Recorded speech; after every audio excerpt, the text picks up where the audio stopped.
kita semua mengetahui bahwasannya Rasulullah Shallallahu Alaihi Wasallam dilahirkan di kota Mekkah, dilahirkan di kota Mekkah. Ya. Tapi apakah kita tahu keadaan di sekitar kota Mekkah ketika Rasulullah Shallallahu Alaihi Wasallam itu dilahirkan? Apa para ulama mengatakan apa yang menjadi sebab kok Nabi Muhammad ini dilahirkan dan diturunkan di tanah Arab? Di Arab, sebelum Mekkah ini tumbuh, sebelum Mekkah ini tumbuh dan berkembang, di Arab itu ada beberapa kerajaan, ada beberapa penguasa yang telah berkuasa di zaman sebelum Rasulullah SAW lahir. Atau tempat di azabnya Abraha ini ada di sebuah daerah namanya sekarang dikenal dengan daerah Mina. Ya, di situ kalau bapak ibu pergi haji atau umroh sampai saat ini, ya kalau bapak ibu pergi haji pasti atau pergi umroh pasti melihat Masjidil Haram. Samping kanan kiri depan belakang itu gunung. Makanya kalau hujan deras Masjidil Haram banjir karena dia lembah. Ya. Masjidil Haram itu lembah. Kanan kiri depan belakang itu gunung.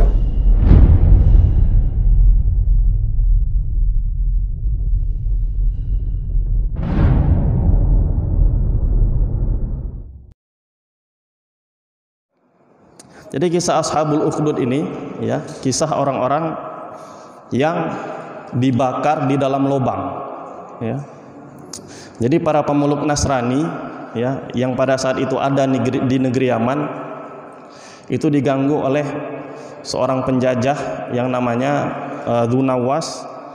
Dia beragama Yahudi. Jadi Dzu Nawas ini memaksa orang-orang yang beragama Nasrani untuk memeluk Yahudi. Tapi pada saat itu kebanyakan dari para pemeluk agama Nasrani ini tidak mau.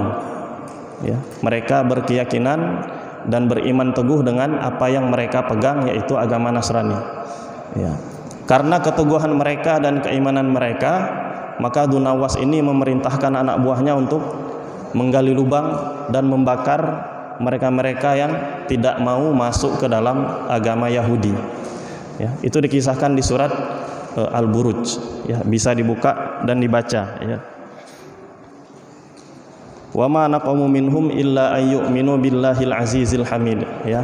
Dan orang-orang Yahudi itu tidaklah menyiksa mereka kecuali karena mereka beriman kepada Allah Subhanahu wa taala. Jadi pada saat itu agama yang mereka pegang adalah agama Nasrani yang lurus, ya.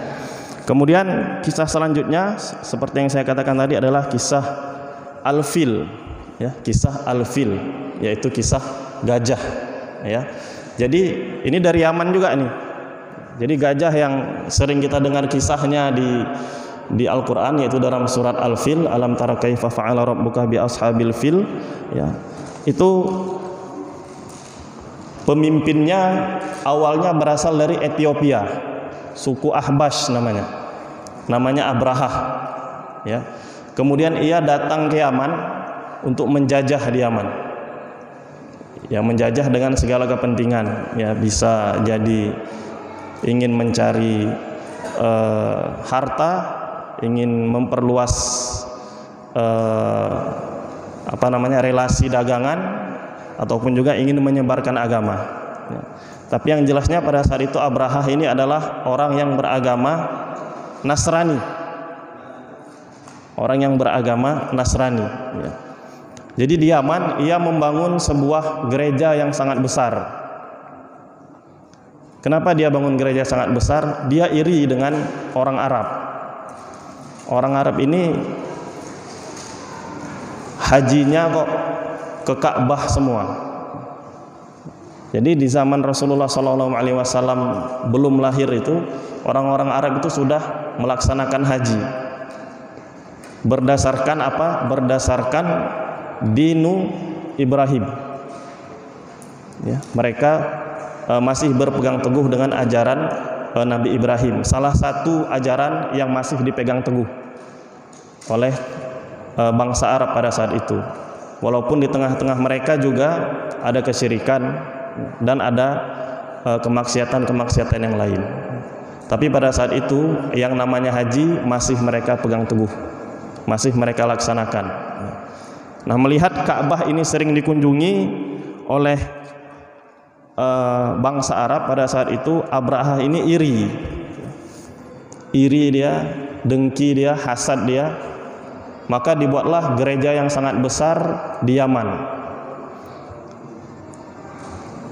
Nah, satu hari ada orang Arab yang iseng,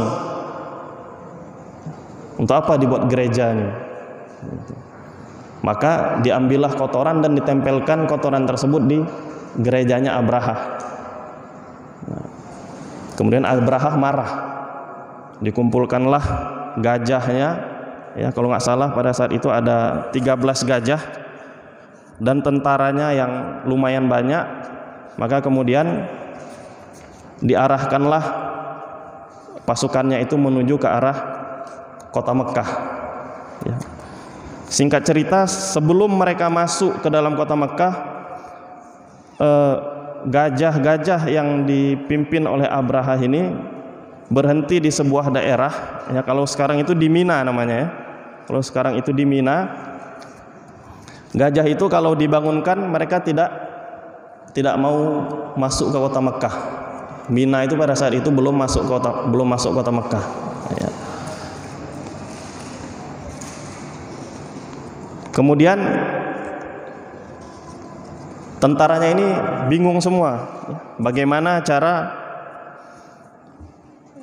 untuk masuk ke kota Mekah. Padahal pada saat itu orang Arab sudah siap-siap mau perang aja. Orang Arab itu yang ada di kota Mekah sudah siap semua tentaranya juga. Ya, penduduk kota Mekah itu sudah siap mau perang dengan tentara Abrahah, karena mereka sudah dapat kabar bahwasannya tentara Abrahah itu datang menuju Mekah untuk menghancurkan Ka'bah.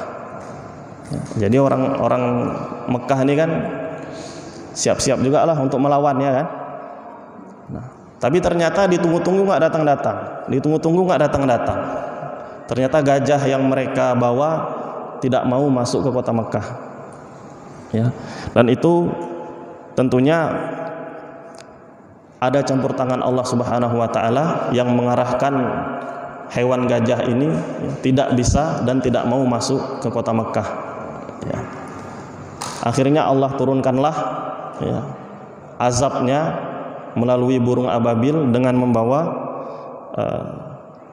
bebatuan dari neraka, yang dimana menurut cerita barang siapa yang terkena batu tersebut, ya, jika batu tersebut menempel di tubuhnya maka akan membuat lubang dan tembus ke tubuh yang lainnya. Bahkan ada yang mengatakan batu tersebut jika mengenai tubuh maka bisa hancur tubuhnya, ya. Dan itu kisah terkenal yang ada di dalam surat Al-Fil, ya, bisa dibaca, ya, kisah tersebut, ya. Akhirnya banyak daripada gajah, ya, yang mati, dan tentara Abrahah ini mati juga. Tapi Abrahah pada saat itu tidak mati di tempat tersebut.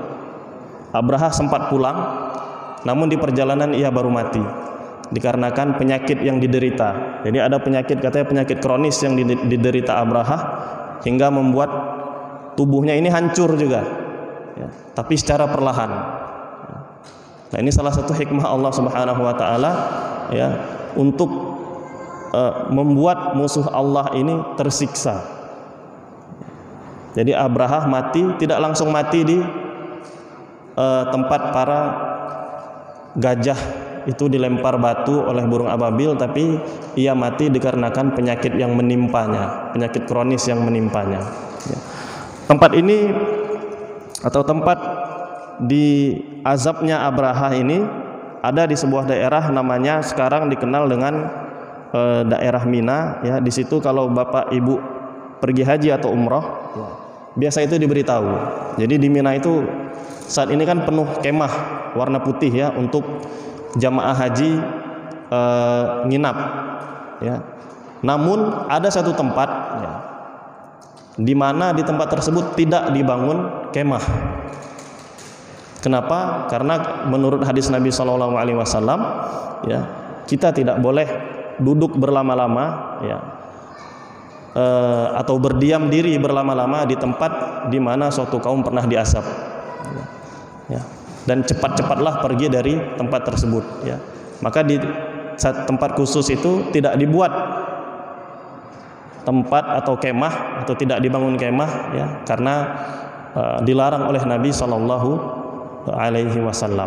Ya. Kemudian kalau kita lewat tempat tersebut, ya, kurang lebih sekitar 50 meter, maka kita akan menemukan di sebelah kiri, ya, itu ada sebuah gunung. Ya. Ini bagi yang mau ke sana atau akan pergi ke sana, ini bisa melihat nanti ada sebuah gunung di sebelah kiri di daerah Mina itu.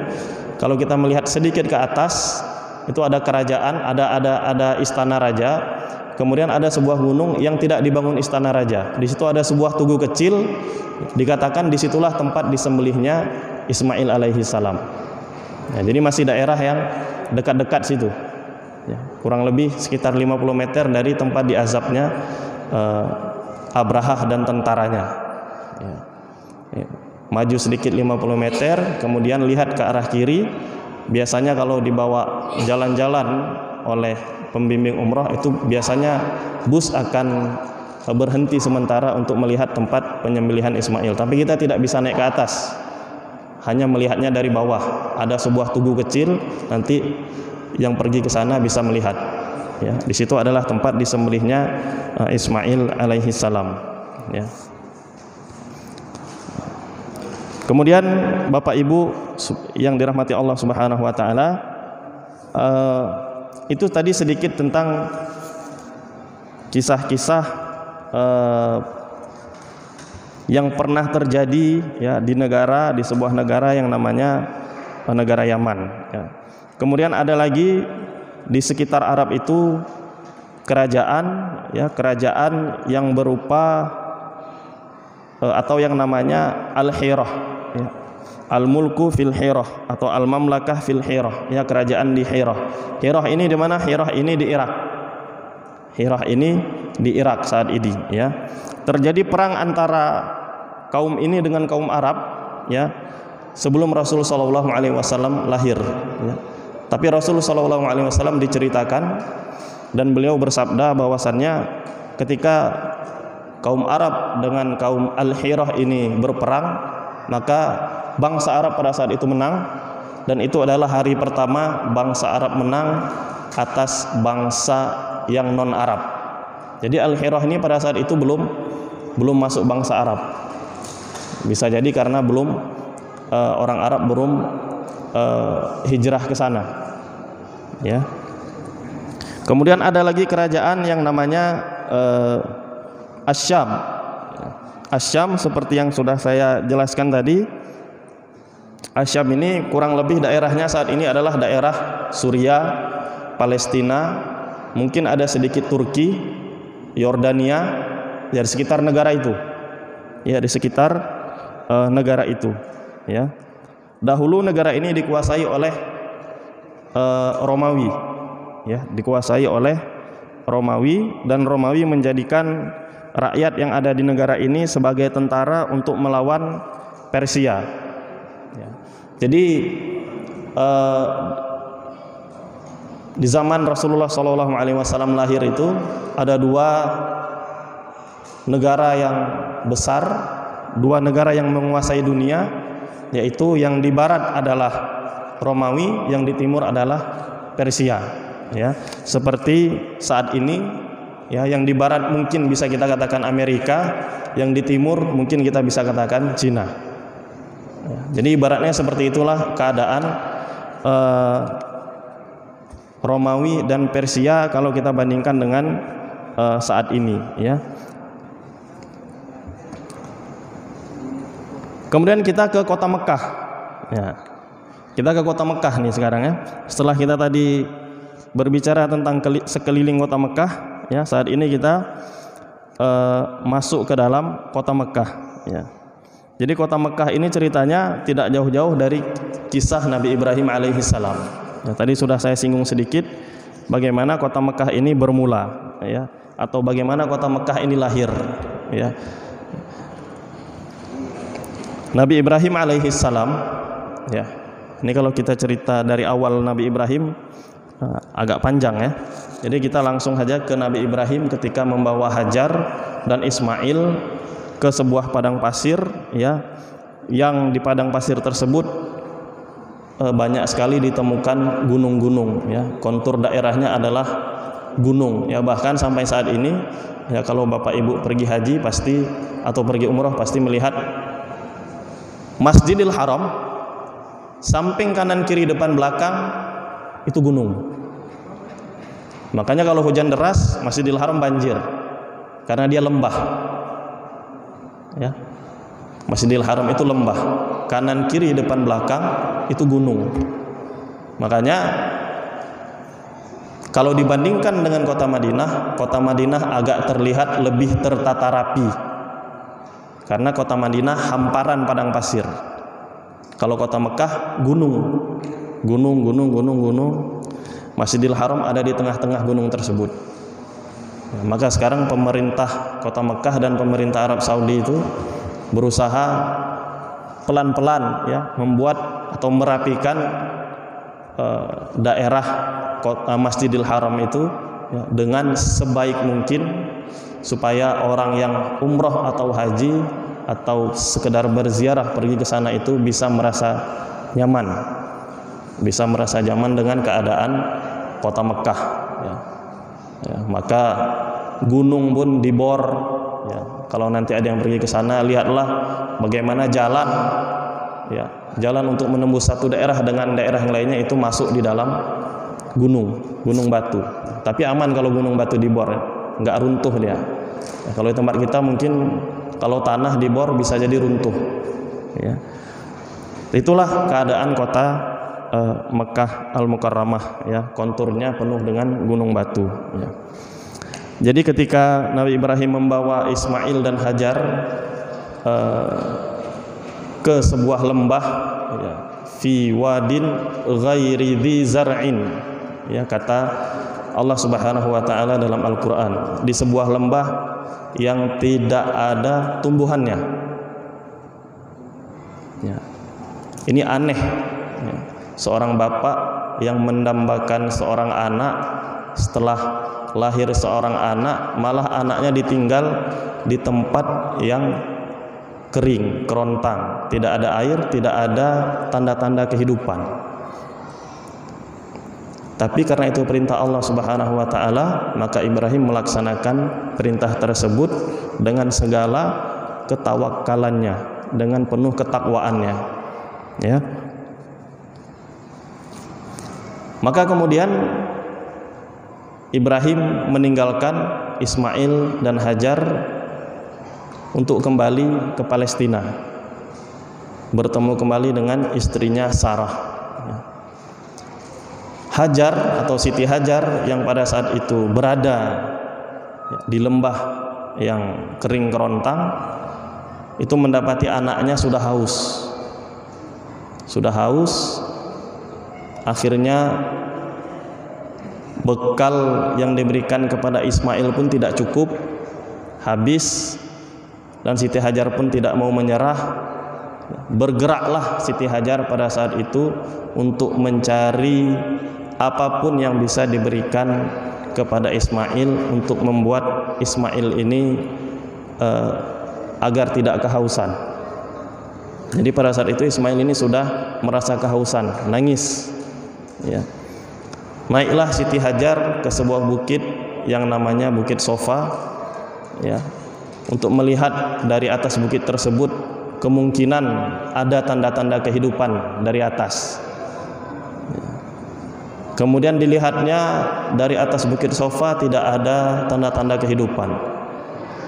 Dilihat di ujung sana ada lagi sebuah bukit, kemungkinan dari bukit itu bisa nampak tanda-tanda kehidupan. Larilah Siti Hajar ke Bukit Marwah namanya, ke Bukit Marwah. ternyata sampai di atas tidak juga ditemukan tanda-tanda kehidupan. Kembali lagi ke Bukit Sofa untuk melihat apakah ada tanda-tanda kehidupan, ternyata tidak ada tanda-tanda kehidupan. Dan seperti itu terus hingga 7 kali bolak-balik ya, tidak ditemukan adanya tanda-tanda kehidupan. Namun mukjizat Allah Subhanahu wa taala ya ternyata berada di kakinya Ismail alaihi salam, yang pada saat itu digerak-gerakkan oleh Ismail dan muncullah sebuah mata air yang kita kenal saat ini dengan mata air Zam-Zam ya. Dan dari Zam-Zam itulah muncul tanda-tanda kehidupan, sehingga banyak daripada bangsa Arab yang datang menuju ke kota Mekah ya, karena di situ ada sumber mata air ya. Jadi yang namanya sumber mata air ini adalah sumber kehidupan ya. Jadi bangsa Arab pada saat itu ramai datang ke kota Mekah dan berkumpul di sana ya, hingga kota Mekah ini menjadi kota yang besar dan menjadi salah satu kota yang dikunjungi oleh setiap bangsa Arab pada saat itu ya. Insya Allah akan kita sambung lagi di pertemuan berikutnya ya, tentang kota Mekah ya, yang akan kita bahas juga sedikit lagi.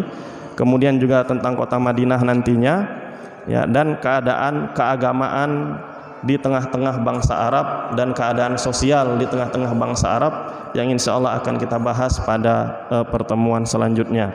Demikian pengajian malam ini, mudah-mudahan ada manfaatnya bagi kita semua. Barakallahu li wa lakum fil Qur'anil Karim wa nafa'ani wa iyyakum bima fihi minal ayati wa dzikril hakim. Aqulu qawli hadza fastaghfiruhu innahu huwal ghafurur rahim. Wabillahi taufik wal hidayah. Wassalamu alaikum warahmatullahi wabarakatuh.